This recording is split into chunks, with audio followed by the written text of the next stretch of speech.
Сәлеметсіздер ме? Мен 9-шы сынып оқушысы Мұхтар Інжу және Мен 8-ші сынып оқушысы Маханова Аянат. жобамыздың тақырыбы гелиотұшыландырғыш жылыжайларды пайдалана отырып, теңіз суын өсімдіктер мен егістіктердің тамыр жүйесіне келтірумен суарудың ресурс үнемдеуші технологиясы.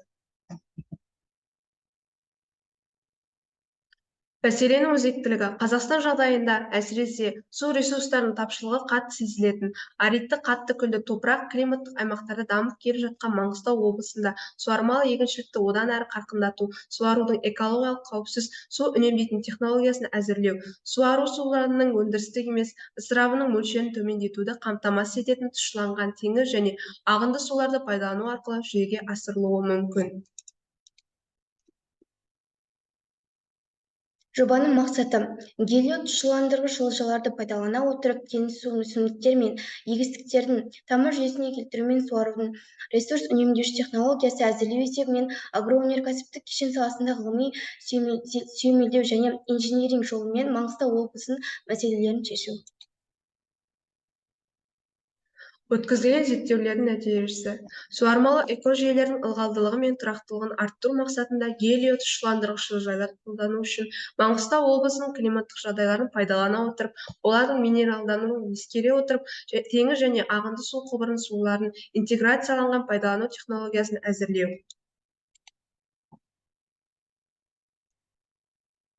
Жобаның нәтижелері: тәжірибелік далалық полигондар гелиотұшыландырғыш жылыжай түріндегі жұмыс нәтижелерін университет студенттері мен жас ғалымдар пайдаланады.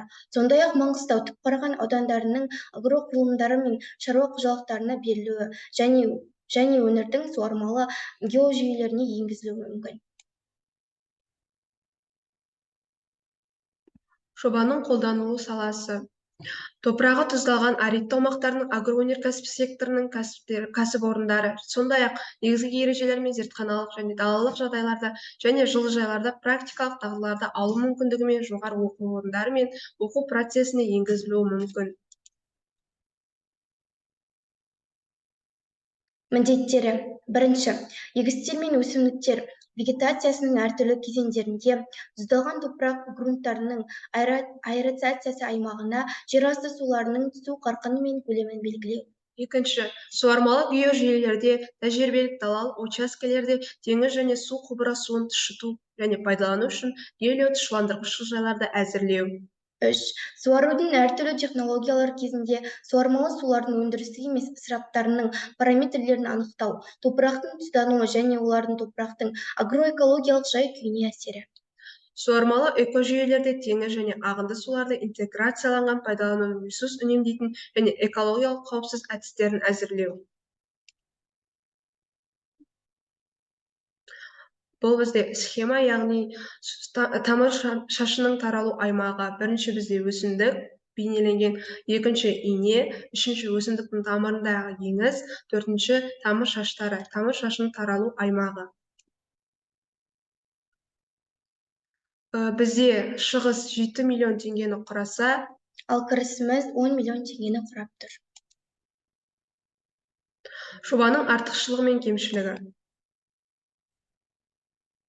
Көптеген суармалы геожүйелерде тұздану қарқынының артуы, топырақтың сортаңдауы және шайылуы, сондай-ақ минералданудың өсуі және су сапасының нашарлауы орын алды. Бұл бағыттағы жолдардың бірі пайдалану шығындары мен суару суы едәуір төмендеген кезде жыл сайын ауыл шаруашылығы дақылдарының жоғары және тұрақты өнімдерін ала отырып, топырақты ылғалданудың жоғары дәрежесін қамтамасыз ететін тамшылап суаруды қолдану болып табылады.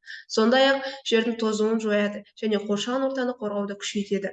Алайда оның кең таралуын жүйе құрылғылар үшін салыстырмалы жоғары күрделі салымдар ретінде негізгі кемшіліктер Маңғыстау облысының топырақтарының жоғары тұздану жағдайында су тұздану кезіндегі тамшылар тесігінің бітеруі, жекелеген шағын шығарғыштар мен аудан бойынша судың біркелкі бөлінбеуі тежейді.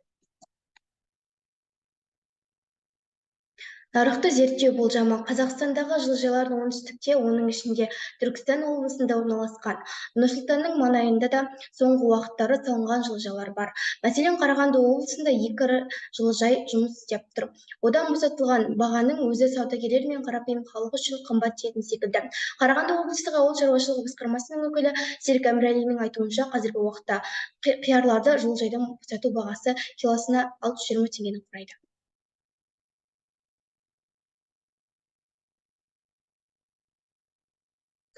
Тамшылатып суару принципі. Тамшылатып суарудың жаңбырлаудан айырмашылығы, тамшылатып суару өсімдіктердің тамырына жақын аймаққа аз мөлшерде су түсуіне негізделген. Судың мөлшері мен берілу мерзімділігі өсімдіктердің қажеттіліктеріне сәйкес реттеледі. Су барлық өсімдіктерге біркелкі және бірдей мөлшерде түседі.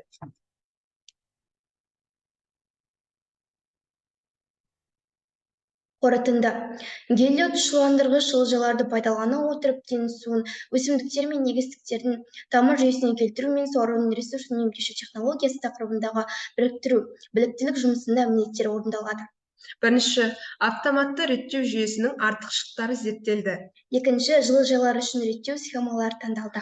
Үшінші, процесстерді автоматтандыру және бақылау үшін жабдық таңдалған, және оны орнату орны анықталды.